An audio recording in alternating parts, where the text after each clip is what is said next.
Arsami sir, Arsami sir, வாங்க sir, வாங்க. முதல்ல நீங்க வெளில வாங்க. எல்லாரும் வெளில வாங்க.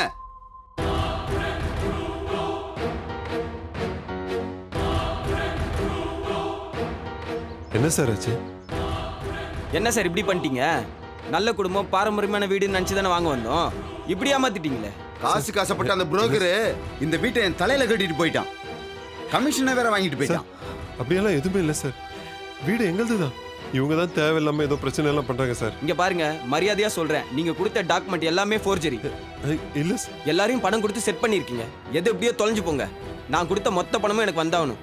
இல்லனா எஸ்பி ஆபீஸ் போய் உங்க மேல சீட்டிங் புகார் கொடுப்பேன். உங்க மேல மட்டும் இல்ல, பணத்தை வாங்கிட்டு ஓடி போனானே அந்த புரோக்கர், அவன் மேலயும் கொடுப்பேன். சார், இப்படி திடீர்னு கேட்டா நாங்க எங்க சார் போவோம்? ஆமா, 6 முறை கேட்டா இவர் எங்களுக்கே டெட் சர்டிஃபிகேட் வாங்கி எல்லாத்தையும் வித்துருவாரு. என்னங்க மாப்பிள்ள இப்படி எல்லாம் பேசுறீங்க? அதான் கூட்டு உடஞ்சு போச்சே. அப்புறம் என்ன மாப்பிள்ள, இது பாருங்க, இந்த வீட்டுல ஒரு துரும்ப எடுத்துட்டு போக கூடாது, எடுத்துட்டு போகவும் நாங்க விட மாட்டோம். ஆண்டவா, நம்ம யாருக்குங்க என்ன பாவம் பண்ணோம்? சட்டியும் பானையும் பண்றோம். 15,50,000 ரூபாய் கொடுத்துட்டு சாவியை வாங்கிங்க. பூட்டா கதவை போடா, போய் பூட்டா. தள்ளுங்க sir. Sir sir sir sir இருங்க சார், வேண்டாம் சார். சார் கூட்டாதீங்க சார். சார் சார் சொன்னா கொஞ்சம் கேளுங்க சார், தயவு செஞ்சு கேளுங்க சார்.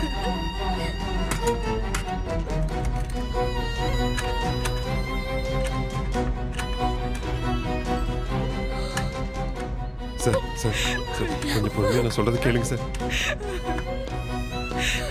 சார் சார் சார் இந்தாப்பா. சார், திடீர்னு இப்படி பூட்டி எங்களை ரோட்ல விட்டுட்டு போனா நாங்க எங்க சார் போவோம்? பசங்களும் கொஞ்சம் பாருங்க சார். உங்களை கூட பிறந்த அண்ணனை நினைச்சு கேக்குறேன். பிள்ளைங்களுக்காக பூட்டின கதவை திறக்க சொல்லுங்க. ஏமா, நான் வேணும்னம்மா பண்றேன். கொடுக்க வேண்டிய பணத்தை கொடுத்துட்டு சாவியை வாங்கிக்கிங்க. ஏய், வாடா போலாம். சார் சார் சார் ஏன்பா அப்படி பண்றீங்க? வாத்தியார் ரொம்ப நல்லவர்ப்பா. ஆமா, அவர் நல்லவர் தான். அவர் வாங்கின 15,50,000 ரூபாய் நீங்க தரீங்களா? அவருக்காக நீங்க ஜாமீன் நிக்கிறீங்களா? போங்க sir. Sir sir sir sir கொஞ்சம் இருங்க சார், போகாதீங்க சார். மேல கை வச்சுக்க, மரியாதை கட்டு. யோ போயா, ஏற்பா வண்டியில. அண்ணா வண்டி எடுங்க. சார் சார் சாவி கொடுத்துட்டு போங்க சார். Sir sir